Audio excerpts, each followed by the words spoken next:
Bonjour à tous, bienvenue pour cette nouvelle vidéo. Nous sommes le vendredi 5 février 2021.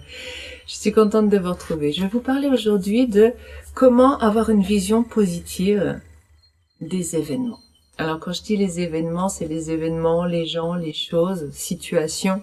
C'est apprendre au sens large. Dans un premier temps, je vais vous expliquer un peu vision positive, vision négative, comment ça fonctionne, la notion de choix. Quand je dis la notion de choix, c'est pas ça, c'est le pouvoir que nous avons réellement de choisir et les conséquences de cela. Je vous donnerai des exemples et puis, en conclusion, voilà, je vais ouvrir un petit peu sur cette notion de pouvoir, les conséquences, la santé et surtout, qu'est-ce que ça veut dire en réalité, un petit peu spirituellement.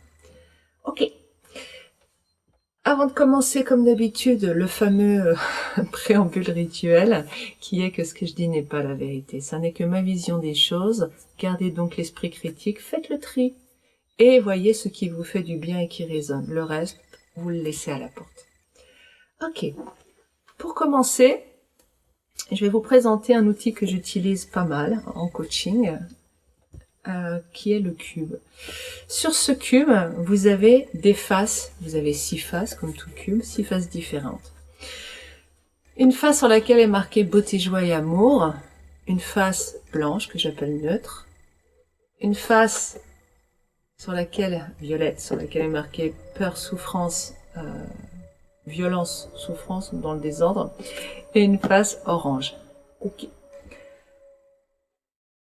Quand je pose ce cube, il représente la réalité, la situation, la personne. Il représente ce que je vois en face de moi. Ok ?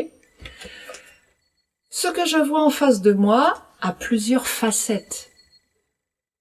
Je ne peux pas dire que la vision négative, facette négative, peur, souffrance, violence, soit la seule qui existe. Il existe aussi une facette beauté, joie, amour, comme il existe une facette neutre ou une facette que je pourrais appeler intéressante. Ce qui est fondamental à comprendre, c'est que, voilà, je pose ce cube en face de vous, c'est quelque chose. Si vous vous mettez du côté peur, souffrance, violence, si vous regardez ce cube avec sous son aspect négatif, comment vous vous sentez? Pas terrible, hein? Vous vous sentez pas très bien. Vous avez des émotions plutôt négatives. Qu'est-ce qu'elle vous montre? Elle vous montre que vous regardez à un endroit qui est pas ok pour vous. Ok. Pour changer, pour vous sentir bien, vous allez tourner autour du cube et vous allez vous placer du côté « Ah ouais, c'est mieux, beauté, joie et amour ». Et là, vous vous sentez mieux. Mais c'est toujours le même cube. Lui n'a pas le pouvoir de vous faire vous sentir bien. Il est là. C'est vous qui avez ce pouvoir de vous mettre à l'endroit qui est bon pour vous. C'est vraiment fondamental ce que je suis en train de vous expliquer, j'espère que c'est clair. C'est que la réalité a toujours plusieurs aspects qui existent, qui coexistent. L'aspect que je regarde est un choix que je peux faire, contrairement à ce que l'on a appris, contrairement à la raison que je vais vous expliquer après, qui fait que on a tendance à aller là. Mais j'ai un vrai choix.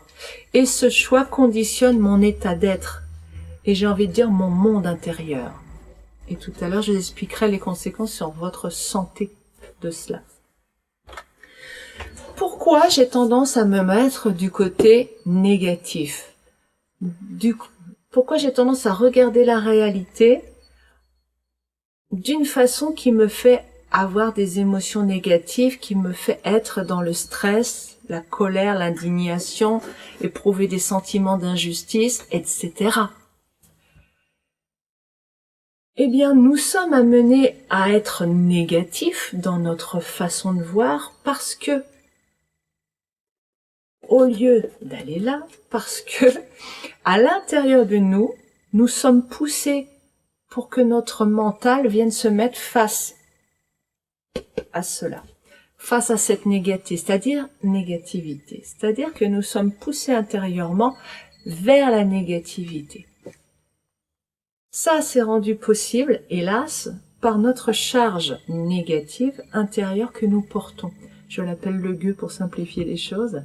C'est la charge négative qui résulte des mémoires intergénérationnelles que nous récoltons à la naissance. Merci papa, maman et les 7 générations précédentes. Et aussi de toute la négativité que nous accumulons chaque jour. Et tout ça, ça s'entasse à l'intérieur de nous dans une entité énergétique que j'appelle le gueux. Cette entité, elle a besoin d'énergie négative pour vivre. Donc, elle veut de la négativité. Et comme cette charge négative pilote notre mental, quand nous ne sommes pas présents, elle va nous amener systématiquement à aller voir ça.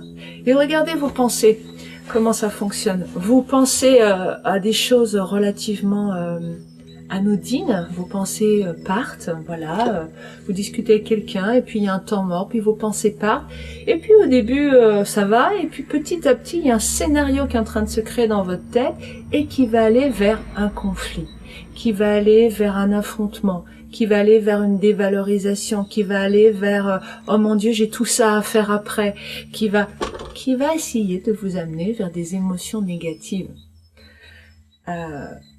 C'est-à-dire l'émotion négative, c'est une énergie que j'appelle à moi. On peut le dire comme ça.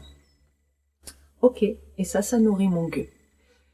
Quand je suis pas présente, et je suis pas présente 90% du temps, nous disent les neurophysiologues ou physiologistes, je sais pas très bien. En neurophysiologie, on nous dit qu'on est absent 90% du temps. C'est-à-dire qu'on a à peu près, sur une journée, 10 minutes, pour quelqu'un de lambda, 10 minutes de présence à ce qui est. Le reste, c'est notre gueux. Alors ils disent pas comme ça, ils disent pas que c'est notre gueux, mais ils disent que nous sommes dans un fonctionnement plutôt inconscient du cerveau. Ok, donc aujourd'hui quelques exemples pour essayer de revenir à ça. Parce que oui, je suis pilotée inconsciemment pour être là, pour aller voir des choses qui me font pas du bien, mais comment je fais pour revenir là? Eh ben déjà, première chose, être présente. C'est-à-dire être consciente que là, j'ai un choix à faire. Je me sens pas bien, j'ai une pensée et je me sens pas ok, hop, ça veut dire, béréling, alarme, je suis là. Mon gueux m'a piloté pour aller voir cette face-là. Ok, je reprends le contrôle. Je me place dans un angle positif. Qu'est-ce qu'il y a de positif? Alors, quelques exemples. Je suis invitée à aller au cinéma avec une amie. Hop, je suis contente, ça, je vais aller voir un film que j'avais envie de voir. Je vais passer un moment avec mon amie, ça me fait plaisir. Ok, 5 minutes avant l'heure à laquelle elle devait arriver, elle m'appelle pour passer me prendre en voiture. Elle ne peut plus venir. La séance est annulée. Bon, on imagine bien votre facilité à trouver plein de négativité là-dedans, de déception, de tout ce qu'on veut. Mais qu'est-ce qui est positif? Eh bien, j'ai un temps qui se libère devant moi. C'est-à-dire qu'au lieu de prendre 2 heures pour aller au cinéma, je peux prendre 2 heures pour faire autre chose et on reporte la séance cinéma. Ça veut pas dire que je renonce, voilà. C'est pas un renoncement, c'est tiens, je peux faire ça. Je peux avoir 2 heures pour moi, pour faire quelque chose d'agréable, puisque j'étais partie sur cette idée-là visiblement. Qu'est-ce que je peux faire d'agréable? C'est une liberté qui s'ouvre. Ok. Un autre exemple. Je fais une randonnée. J'ai prévu une randonnée de 3-4 heures, voilà, je suis équipée, je suis contente, il fait beau, le soleil brille, les petits oiseaux chantent, je commence à partir, j'ai repéré le chemin à l'avance sur ma carte, c'est balisé, ok, et là, il y a des obstacles sur le chemin, des arbres, je ne sais pas quoi, ou un chemin mal entretenu, bref, au bout d'une demi-heure, je suis obligée de rebrousser chemin. Et je rentre chez moi, j'ai marché une demi-heure aller, une demi-heure retour, j'ai marché 1 heure. En quoi c'est positif? Eh ben, j'ai marché quand même. J'ai pas marché autant que je le voulais, mais j'ai marché. Je me suis oxygénée, ça m'a fait du bien. Et en plus, devant moi, eh bien, j'ai la possibilité de faire autre chose qui me fasse du bien d'une autre façon. Et peut-être qu'à la fin de la journée, je serai finalement assez contente de voir que j'aurais marché et peint et chanté et jardiné et etc. Ok? Un autre exemple. Je suis en voiture et tout d'un coup, mauvais pressentiment, mauvaise sensation, effectivement, j'ai un pneu qui crève, je m'arrête. Ok. Qu'est-ce qu'il y a de positif dans le fait d'avoir un pneu crevé? Comment je peux tourner autour du cube? Qu'est-ce que ça peut avoir d'intéressant et de positif pour moi? Je vais demander de l'aide et je vais recevoir de l'aide. Si j'appelle quelqu'un pour m'aider à changer le pneu, je vais recevoir de l'aide. Ça va me relier à l'humanité, au partage, au cœur. Voyez? Ça, c'est quand même très positif. Ça peut être aussi, j'ai jamais fait, mais je vais voir si je suis capable de changer un pneu toute seule.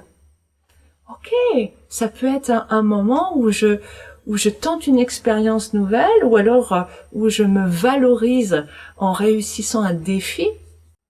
Voilà deux façons de penser, mais il y en a plein d'autres.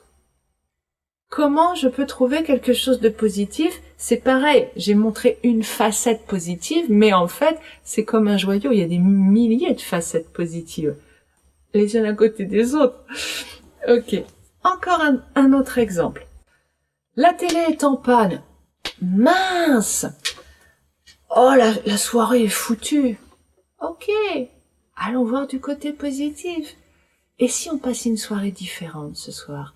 Et si on prenait un temps pour échanger, pour avoir des relations familiales? Et si on faisait un jeu de société? Ça fait 1000 ans qu'on n'a pas fait ça.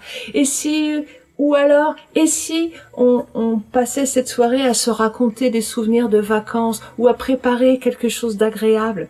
Et si je prenais un bon bouquin parce que ça fait un temps fou que j'ai pas pris le temps de passer une soirée à lire. Et si etc. Peut-être que finalement cette idée de voir les choses positivement, c'est peut-être la capacité à lâcher un objectif ou plutôt une stratégie pour découvrir une liberté qui nous est donnée. Si l'on regarde sur les exemples que je viens de vous donner, si l'on regarde, on prend un petit peu de hauteur, on s'aperçoit que avoir une vision positive des choses, c'est la capacité, quelque part, à lâcher une tension intérieure sur « je veux que ce soit comme ça, je veux que ça se passe de telle façon », je veux pouvoir rouler sans crever de pneus, je veux que ma copine tienne ses engagements et elle me dit qu'on va au cinéma, je veux qu'on aille au cinéma, je veux que le monde soit comme il doit être, je veux que ma télé marche. Vous voyez ce que je veux dire? Quand je suis dans un « je veux » et que les choses ne fonctionnent pas comme « je veux », je suis là. Mais ce « je veux », c'est quoi? C'est mon ego. C'est mon ego qui, pour être rassuré et se sentir bien, a besoin de ce qu'on appelle le cadre rassurant, mais c'est en fait une tyrannie qui est « ça marche comme ça ». Comme je l'ai décidé dans ma tête, une télé, ça doit fonctionner à vie. Ça ne doit jamais tomber en panne. Mon amie ne doit jamais revenir sur ce qu'elle m'a dit. Je dois toujours pouvoir faire ce que je veux quand je veux. Mais ça ne marche pas comme ça, la vie. Vous avez bien remarqué, ça ne marche pas comme ça. Donc peut-être que voir le côté positif des choses, c'est lâcher ça. C'est être présente au fait que bon, c'est pas comme j'avais prévu. Et alors, c'est un peu comme, vous savez, la boîte de chocolat. La fameuse boîte de chocolat où il y a un assortiment de plein de chocolats différents et où on ouvre le couvercle. Alors, qu'est-ce que je vais prendre? C'est vraiment ça, quoi. C'est cette joie d'avoir le choix. C'est cette joie d'avoir une liberté et un immense potentiel en face de soi. Et peut-être que finalement, cette phase beauté, joie et amour, elle nous relie à ça, à cette capacité que nous avons, puisque nous avons le pouvoir de choisir. Nous sommes des êtres foncièrement libres. C'est un pouvoir non pas sur l'extérieur, parce que ça, ce n'est pas un pouvoir. Le pouvoir, il est intérieur. Il est sur notre capacité à faire des choix intérieurs. Comment je veux me sentir? Et donc, mon pneu a crevé. Ah là là, quelle possibilité ça m'ouvre! Qu'est-ce que je vais pouvoir vivre? Nous sommes sur Terre, selon Sandrine, hein, nous sommes sur Terre pour vivre des expériences multiples et variées et contrastées. Nous sommes là pour vivre plein de choses différentes, pour pouvoir savoir de quoi on est capable, qu'est-ce qu'on aime, qu'est-ce qu'on a envie de vivre, qu'est-ce qu'on n'a pas envie de vivre. Qu'est-ce que, là où s'arrêtent là où sont nos limites. Si on ne vit pas 1000 choses, notre vie, d'abord, elle serait bien enquiquinante, hein, j'ai envie de dire. Mais en plus, comment savoir si je peux tourner à droite si j'ai jamais essayé de tourner à droite? Si je prends tous les jours le même chemin? Et à droite, peut-être que ça me mène à un lac extraordinaire. Mais si j'ai pas la possibilité de choisir d'aller à droite, comment découvrir le monde? Et peut-être que voilà, voir les choses positivement, c'est accepter de découvrir le monde, accepter de découvrir qui l'on est face aux situations. Quelles sont nos capacités, quelles sont nos ressources? Qu'est-ce que je vais pouvoir bien trouver de cool dans ma boîte de chocolat qui est en face de moi? Je vous ai donné quelques exemples, mais c'est quelque chose, je crois, qui tient du lâcher-prise, de « bon, ok, alors, qu'est-ce qu'il y a ?» Effectivement, je me suis retrouvée un jour, et je vais pas tarder à conclure après cet exemple, ce dernier exemple, je me suis retrouvée un jour, c'était le 23 décembre, il y a quelques années, dans mon ancienne maison, où il y avait un problème d'inondation, là, en Normandie. Coucou les Normands, problème d'inondation. J'avais creusé une fosse tout à côté de la maison, parce que l'eau rentrait par capillarité, enfin pas par capillarité, la terre était tellement gorgée d'eau que ça remontait dans la maison, et donc j'avais creusé une fosse. Et mis une pompe. Mais la pompe, le 23 décembre à minuit, n'a pas fonctionné, et l'eau est commencé à rentrer dans ma chambre, et à minuit, je suis allée m'allonger, il faisait 2 degrés. Je suis allée m'allonger sur le sol gorgé d'eau, alors j'ai mis une bâche en plastique, mais néanmoins, et j'ai écopé 150 litres d'eau à la main avec un petit saladier que j'allais vider. Je sais pas combien de temps j'ai passé, une demi-heure, je crois, quelque chose comme ça, pour pouvoir remettre la pompe en marche.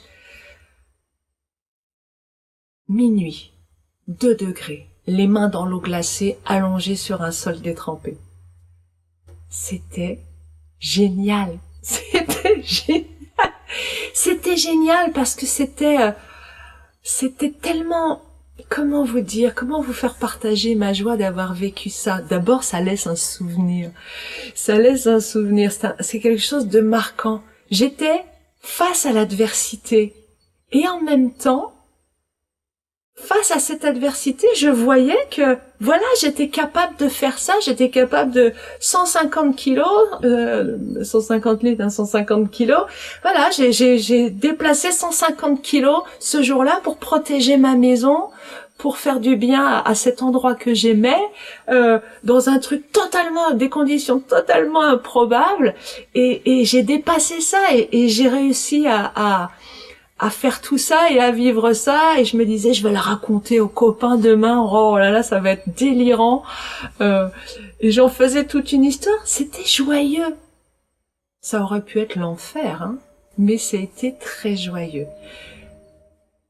Vraiment, le monde est ce que nous faisons. Pour terminer et conclure, le monde est ce que nous faisons. Qu'est-ce que ça a comme importance sur moi, sur ma vie, quand je suis capable de me déplacer, de passer de ça à ça? Eh bien, quand vous êtes là, peur, souffrance, violence, dans une vision négative des choses, vos pensées créent des émotions, vos émotions Donc on est sur les corps en fait, hein, le corps mental. Alors l'aura du corps mental, on va dire, qui chapeaute le tout. On va dire comme ça, le corps mental chapeaute le corps émotionnel, qui chapeaute le corps éthérique, énergétique, qui chapeaute le corps physique. Ça veut dire quoi? Ça veut dire que mes pensées donnent des émotions qui donnent une énergie négative qui va à l'intérieur de mon corps m'amener à sécréter des hormones de stress, de colère, cortisol et autres, stress, anxiété, colère. Et à l'intérieur de moi, je libère une énergie négative qui se promène dans mon corps et qui crée des dommages. Vous multipliez par ça, par chaque pensée, imaginez le mal que nous sommes tous en train de nous faire. Le cortisol, 1 minute de sécrétion du cortisol, c'est 1 heure pour le faire disparaître toute trace dans l'organisme. Est-ce que vous vous rendez compte?